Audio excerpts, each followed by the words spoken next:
सारा जहां है जिनकी चरण में नमन है।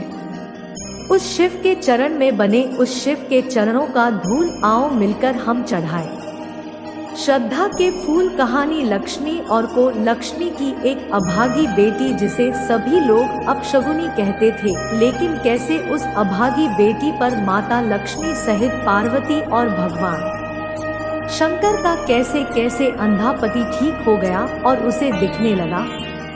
अगर आप यह कहानी सुन रहे हैं तो पूरा सुनिए। इस कथा को आधा अधूरा छोड़कर जाने की गलती मत करिएगा, क्योंकि इस पवित्र कथा को पूरा सुनने से मनचाहा फल की प्राप्ति होगी। इसलिए इस कथा को पूरा सुने। आप शिव भक्त हैं तो भोलेनाथ का अनादर ना करें। क्या है भगवान शिव और लक्ष्मी को लक्ष्मी की कहानी? आइए जानते हैं। इस कहानी के माध्यम से आज की कहानी बड़ी ही पावन और पवित्र कहानी है। ये बहुत ही ज्ञानवर्धक कहानी है। इस कहानी को सुनने से आपके घर में धन की कमी नहीं होगी, और यदि आपके घर में बरकत नहीं हो रही तो इस कहानी को जरूर सुने। आपके तुम्हें बरकत होने लगेगी। तो हम इस कहानी को शुरू करते हैं। बहुत समय पहले की बात है। एक नगर में एक राजा और रानी बड़े ही हंसी खुशी से राज किया करते थे। वो राजा अपनी रानी से बहुत ही प्रेम किया करते थे, अत्यधिक प्रेम करते थे, और रानी भी राजा का खूब सम्मान करती। यदि राजा अपनी रानी को एक पल के लिए नहीं देखते तो वो बेचैन हो जाते। अगर रानी किसी कार्य से कहीं चली जाती, अपने मायके चली जाती या कहीं मंदिर पूजा पाठ के लिए चली जाती, उन्हें बड़ी घबराहट होने लगती। इतना प्रेम करते थे वो अपनी रानी से। इसी तरीके से धीरे धीरे दिन व्यतीत होता है और वो रानी गर्भवती हो जाती है। 9 महीने बीतने के बाद उस रानी ने एक सुंदर सी पुत्री को जन्म दिया। लेकिन दुर्भाग्य देखिए, उस पुत्री को जन्म देते हैं रानी भगवान को प्यारी हो गई। वो इस दुनिया को छोड़कर चली गई। अब राजा को यह खबर मिली तो राजा अत्यंत दुखी हुए। उन्हें इतना दुख लगा कि वो क्या दोष अपनी पुत्री पर डाल दिया।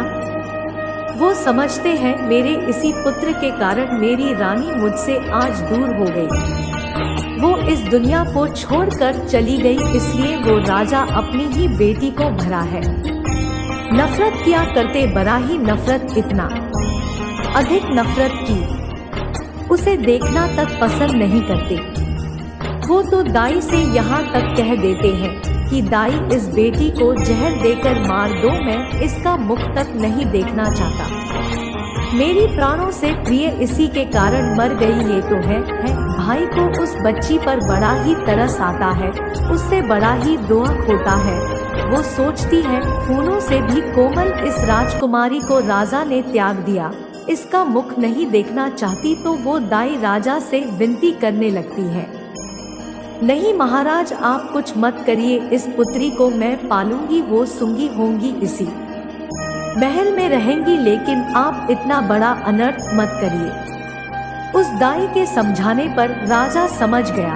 राजा ने अपनी कन्या को मार का निश्चय छोड़ दिया। धीरे धीरे भाग कन्या भरी होने लगती है। दादी उसका पालन पोषण करने लगती है। उसी महल में रहकर वो बच्ची दिन भर मजदूरों की तरह काम करती है। लगता ही नहीं था कि वो राजा की पुत्री लगता था, किसी नौकर की बेटी है। राजा उसे कभी देखना तक नहीं चाहते, हमेशा दुत्कारते रहते। अब इसी तरीके से एक दिन राजा ने अपनी दूसरी शादी कर ली। राजा के घर में एक और रानी आ गई। अब राजा धीरे धीरे अपनी दूसरी पत्नी में मग्न हो गया। अब इसी तरीके से उस रानी ने भी एक पुत्री को जन्म दिया, और राजा ने बड़े ही प्रेम से अपनी उस दूसरी पुत्री का नाम लक्ष्मी रखा, क्योंकि उसके जन्म लेने के बाद उसकी माँ को कुछ नहीं हुआ था, इसलिए राजा बड़ा खुश होता है। उसने उसका नाम लक्ष्मी रखा। अपनी पहली बेटी उसका नाम को लक्ष्मी रखा था। अब इसी तरीके से दोनों बच्चियां उस महल में पलने बढ़ने लगी, एक राजकुमारी की तरह तो एक नौकरानी की तरह। लेकिन थी दोनों राजकुमारी अंतर देखें। अब ऐसे ही धीरे धीरे दोनों बेटी बड़ी हो जाती है, जवान हो जाती है, शादी के योग्य हो जाती है। एक दिन की बात है, महल के बाहर सफाई करते समय को लक्ष्मी को कुछ साधु महात्मा प्रवचन पूजा पाठ करते हुए दिखते हैं। उससे बड़ी ही उत्सुकता होती है।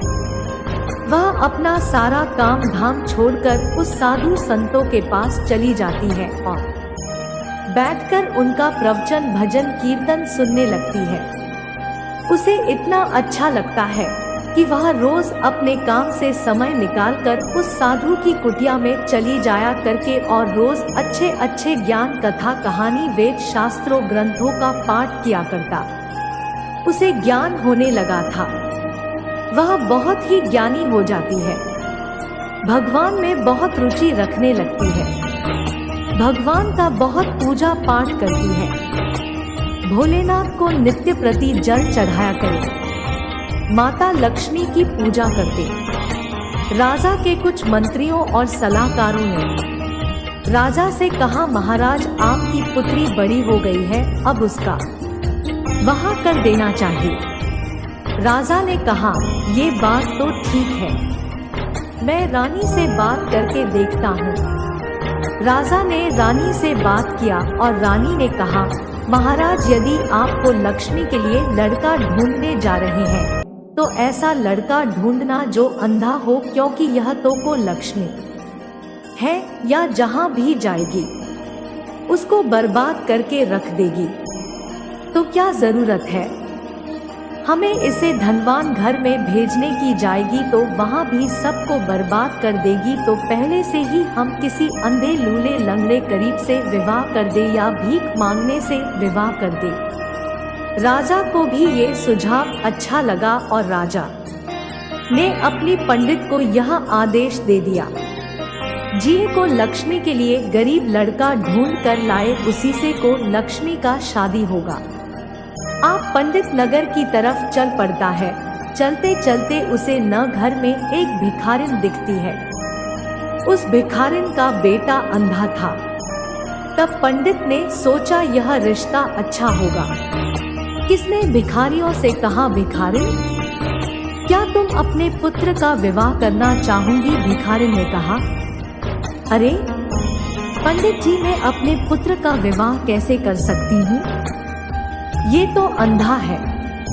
तब पंडित जी बोले, अरे मूर्ख, संभल जाओ, तुम्हारे लिए तुम्हारे बेटे के लिए बहुत ही अच्छा रिश्ता आया है। राजा का रिश्ता आया। राजा अपनी बेटी का विवाह तुम्हारे पुत्र से करना चाहते हैं। तुम्हारे तो भाग्य ही खुल जाएंगे। अब वह अंधी बुढ़िया तैयार हो जाती है, बहुत खुश हो जाती है कि राजा से हमें ढेर सारा धन दौलत मिलेगा। राजा अपनी बड़ी बेटी को लक्ष्मी का विवाह उस अंधे से कर दिया और दहेज कुछ नहीं दिया। जब बड़ी बेटी का विवाह कर देते हैं तो वह छोटी बेटी का भी, जिसका नाम लक्ष्मी था, उसका भी विवाह एक राजा महाराजा से करते हैं। अब दोनों बेटियों का विवाह हो चुका था। दोनों अपने ससुराल चली गई थी। अब जब को लक्ष्मी अपने घर अपने ससुराल पहुंचती है तो उसने देखा कि घर में तो कुछ भी नहीं है। मैं खाना किस चीज से पकाऊं को? लक्ष्मी ने कहा, सासू माँ, मेरी माँ ने मुझे कोई इच्छा में जा कर दिया है, मैं उसी को पका देती हूँ। सास ने भी हाँ कह दिया। लक्ष्मी उस चावल को पकाकर अपनी सास और अपने पति को खिला देती है और अपने भूखे पेट सो जाती है। चावल इतना पर्याप्त नहीं था कि 3 जनों का खाना बन सके। अब इसी तरह सुबह होती है तो उसका पति भीख मांगने के लिए चला जाता है। अब सास भी भीख मांगने के लिए चली जाती है। जब शाम होती है तो दोनों लोग घर वापस आते हैं। तब को लक्ष्मी ने अपने सास से कहा, सासू माँ आप लोग भीख मांगते हैं तो इतने में हम लोगों का गुजारा नहीं हो पाता, ठीक से पेट नहीं भर पाता, आप मुझे आज्ञा दें तो मैं भी कुछ काम करूँगा। सास ने कहा, बेटी तुम तो एक राजकुमारी हो, महल में रही हो, तुम ये सब कैसे करोगी? तब को लक्ष्मी बोली कि थोड़ा मुश्किल तो होता लेकिन मुझे इसमें कोई तकलीफ नहीं। अगर आप गरीबी में जी सकते हैं तो मैं भी गरीबी में जी सकती हूँ। वैसे भी मुझे सारा काम करने की आदत है। सास बोली, बेटी तुम इतने गुणवान हो, इतनी हो, लेकिन मुझे यही समझ में नहीं आ रहा है कि तुम्हारे पिता ने मेरे घर तुम्हारा विवाह कैसे कर दिया। अब अपने सास से आज्ञा लेकर को लक्ष्मी एक टोकरी ककड़ी लेकर बेचने के लिए चली जाती है। वह ककड़ी लेकर से शिव मंदिर के पास बैठ जाती है और सबको ककड़ी बेचने लगती है। धीरे धीरे करके उसकी सारी काकड़ियां बिक जाती है, सिर्फ 2 ककड़ी बच गई थी। अब उसे भी बेचना चाहती थी तो भगवान शिव और माता पार्वती को उसकी परीक्षा लेने की इच्छा। भगवान शिव और माता पार्वती साधु का भेष बनाकर उसको लक्ष्मी के पास पहुंच जाती है। माता पार्वती ने कहा, प्रभु इसको लक्ष्मी के पास कितना सुंदर कितना स्वादिष्ट बकरी है, मेरा तो ककड़ी खाने का इच्छा हो रहा है। से प्रभु क्या हम इसके यहाँ से ककड़ी ले सकते हैं? भगवान शिव ने मना कर और कहा, नहीं प्रिय, अगर हम उससे ककड़ी लेंगे तो हमें उसे कुछ देना होगा, तभी तो ककड़ी ले सकते हैं। तब माता पार्वती इस जिद पर वह बोली, नहीं मुझे तो सिर्फ बिना पैसों के ही ककड़ी लेनी। अब इसी तरीके से माता पार्वती जी जिद करने लगती है और उसको लक्ष्मी के पास पहुंच जाती है और कहती है कि पुत्री मुझे बहुत ज्यादा भूख लगी है, क्या तुम मुझे यह ककड़ी दे सकती हो? लेकिन हाँ, मेरे पास पैसे नहीं हैं, मैं पैसे नहीं दे सकी को लक्ष्मी ने कहा, हे माँ तुम भी तो मेरी माता समान हो, अगर आपको पसंद है, आपकी इच्छा है तो आप इस ककड़ी को खा सकते हैं, मुझे 1 रुपया भी नहीं चाहिए, आप मेरी माँ है, माता समान ही। बचपन में मेरी माँ मर गई, मेरे पिता मुझसे ईर्ष्या करते हैं, मेरे पिता मुझे देखना नहीं चाहते और ऊपर से मेरे पति अंधे हैं, मेरे सास भीख मांगती है, मेरे पास बस माँ की कमी थी तो मैं समझती हूँ कि आप ही मेरी माँ हो, मैं अपनी माँ को ककड़ी खिला रही हूँ, आप प्रेम से इस ककड़ी को खा लें। माँ पार्वती ने खुशी खुशी उसका ककड़ी को खाया और बोली, ये बेटी मैं बहुत दूर से आई हूँ, मेरा पैर दुख रहा है, क्या तुम मेरे पैर को दबा दूंगी ना? कहने की दे रही थी कि तुरंत को लक्ष्मी ने माता पार्वती का पैर दबाने लगी।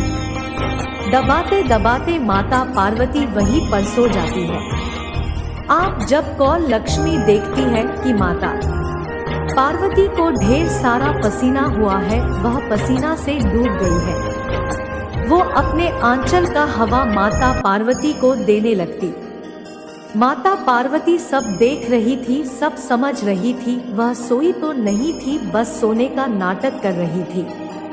उन्होंने सोचा कि यह कुललक्ष्मी कितनी अच्छी है, कितनी मधुर स्वभाव की है, दिल में कितना दया भावना है, ये मुझे अपने बच्चे की तरह अपने पैर पर सुलाकर आंचल से हवा कर रही है, और मेरे पति भोलेनाथ ना जाने क्यों इस बेचारे का परीक्षा लेते, कुछ नहीं दिया। जब बड़ी बेटी का विवाह कर देते हैं तो वह छोटी बेटी का भी, जिसका नाम लक्ष्मी था, उसका भी विवाह एक राजा महाराजा से करते हैं। अब दोनों बेटियों का विवाह हो चुका था, दोनों अपने ससुराल चली गई थी। अब जब को लक्ष्मी अपने घर अपने ससुराल पहुंचती है तो उसने देखा कि घर में तो कुछ भी नहीं है। मैं खाना किस चीज से पकाऊं को? लक्ष्मी ने कहा। सासू माँ, मेरी माँ ने मुझे कोई इच्छा में जाकर दिया है, मैं उसी को पका देती हूँ। सास ने भी हाँ कह दिया। लक्ष्मी उस चावल को पकाकर अपनी सास और अपने पति को खिला देती है और अपने भूखे पेट सो जाती है। चावल इतना पर्याप्त नहीं था कि 3 जनों का खाना बन सके। अब इसी तरह सुबह होती है तो उसका पति भीख मांगने के लिए चला जाता है। अब सास भी भीख मांगने के लिए चली जाती है। जब शाम होती है तो दोनों लोग घर वापस आते हैं। तब को लक्ष्मी ने अपने सास से कहा, सासू माँ, आप लोग भीख मांगते हैं तो इतने में हम लोगों का गुजारा नहीं हो पाता, ठीक से पेट नहीं भर पाता, आप मुझे आज्ञा दें तो मैं भी कुछ काम करूँगा। सास ने कहा, बेटी तुम तो एक राजकुमारी हो, महल में रही हो, तुम ये सब कैसे करोगी? तब को लक्ष्मी बोली कि थोड़ा मुश्किल तो होता, लेकिन मुझे इसमें कोई तकलीफ नहीं। अगर आप गरीबी में जी सकते हैं तो मैं भी गरीबी में जी सकती हूँ। वैसे भी मुझे सारा काम करने की आदत है। सास बोली, बेटी तुम इतने गुणवान हो, इतनी हो, लेकिन मुझे यही समझ में नहीं आ रहा है कि तुम्हारे पिता ने मेरे घर तुम्हारा विवाह कैसे कर दिया। अब अपने सास से आज्ञा लेकर को लक्ष्मी एक टोकरी ककड़ी लेकर बेचने के लिए चली जाती है। वह ककड़ी लेकर से शिव मंदिर के पास बैठ जाती है और सबको ककड़ी बेचने लगती है। धीरे धीरे करके उसकी सारी काकड़ियाँ बिक जाती है। सिर्फ 2 ककड़ी बच गई थी। अब उसे भी बेचना चाहती थी तो भगवान शिव और माता पार्वती को उसकी परीक्षा लेने की इच्छा। भगवान शिव और माता रहते हैं, कितना दुख देते हैं आप। माता पार्वती ने मन ही मन भगवान शिव से कहा कि हे प्रभु, आप बेचारे को लक्ष्मी का इतना परीक्षा लेते हैं, या कितनी अच्छी है। बस प्रभु, बस बंद करिए, आप इसका परीक्षा लेना बंद कर लें। आप इसे धन धन से संपन्न कर दीजिए। भोलेनाथ ने कहा, हे देवी, आप ही तो शक्ति हो, भवानी हो, काली हो, दुर्गा हो, हर चीज हो आप ही के पास सब कुछ है, आप ही क्यों ना को लक्ष्मी को धनवान कर दे। तब माता पार्वती ने लक्ष्मी के साथ मिलकर को लक्ष्मी को वरदान दिया। माँ पार्वती ने कहा, को लक्ष्मी तुम्हें क्या चाहिए को? लक्ष्मी ने कहा, माँ मुझे कुछ नहीं चाहिए। तब माता पार्वती ने एक मुट्ठी भूत को लक्ष्मी को दे दिया और कहा, इसे ले जाओ, मेरे पास यही था। हम लोग तो साधु संत हैं, हम क्या दे सकते हैं, हम बस भूत दे सकते हैं। इसे अपने घर ले जाओ, इच्छा करे तो रखना, ना इच्छा करे तो फेंक देना। को लक्ष्मी उन्हें प्रणाम करती है।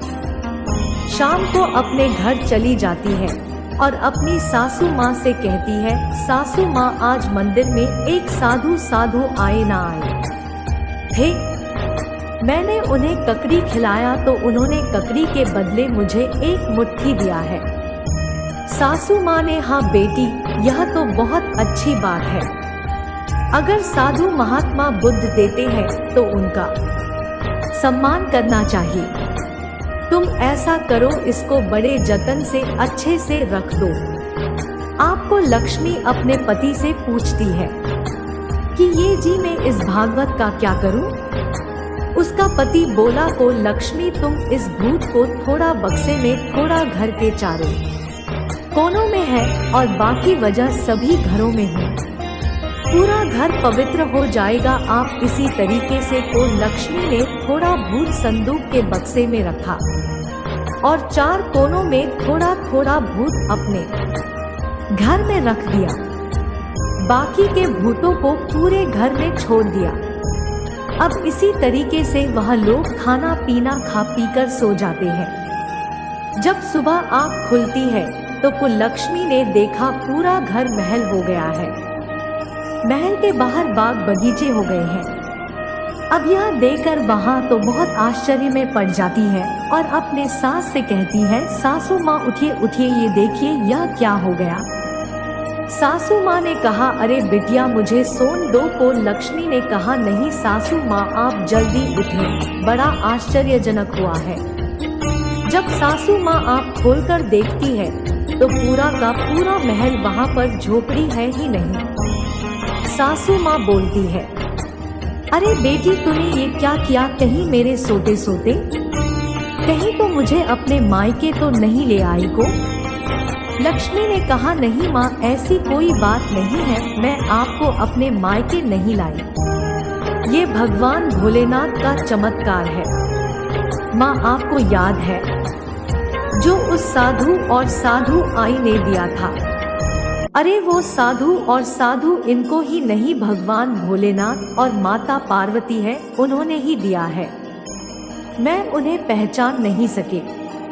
अब उसके थोड़ी ही देर बाद को लक्ष्मी का पति उसे आवाज लगाने लगता है और कहता है, लक्ष्मी प्रिय ये देखो मेरे आँख वापस आ गई, मुझे सब कुछ दिखने लगा, मैं तो देख सकता है। लक्ष्मी भागी भागी अपने पति के पास पहुंचती है तो उसने देखा उसका पति देखने लगा, उसकी आंखें वापस आ गई हैं, जोर जोर से रोने लगती है और भगवान भोलेनाथ का बड़े ही दिल से धन्यवाद करती है। आप इसी तरीके से वो दोनों पति पत्नी और सास मिलकर भगवान भोलेनाथ का एक मंदिर बनवाते हैं और मंदिर बनवाकर पूजा पाठ कीर्तन साधुओं के लिए भोजन की व्यवस्था करने लगते हैं। नित्य प्रति साधु संतों को भोजन कराया करते हैं, गरीब बेसहारा असहाय को मदद किया करते। इसी तरीके से उनका जीवन गुजर रहा था और इधर जो को लक्ष्मी के पिता महाराजा धीरे धीरे वह गरीब होते चले जा रहे थे, उनका आधार आज पाठ नष्ट हो चुका था।